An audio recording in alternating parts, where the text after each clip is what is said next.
Millä hevosella mä menen tunnilla? Fionalla. Entä mä? Sinä pääset Pinkillä.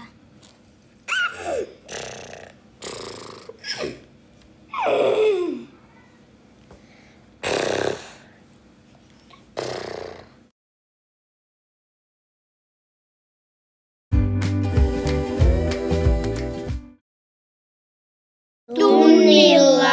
Eevi, nosta ravi. Selvä. Sitten nostatte laukan.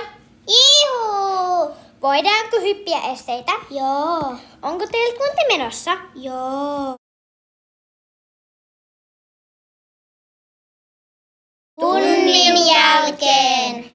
Aava, voitko tulla meille? En tänään. Mä voin tulla teille. Okei. Eevi, pidetäänkö huomenna sellainen haaste, että kuka pysyy pisimpään hevosen selässä? Ok. Kysytäänkö Sofia mukaan? Ok.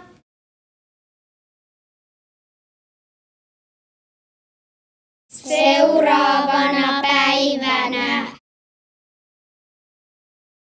Sofia, tuutko meidän kanssa sellaiseen haasteeseen, kuka pysyy pisimpään hevosen selässä? Ok. Voinko mäkin tulla mukaan? Okei. Arvotaanko hevoset? Joo! Eikä Siljan ei kannata tulla mukaan, kun se on niin pieni.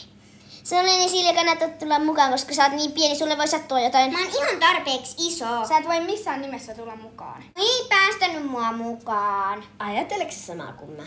Mennään seuraan niitä.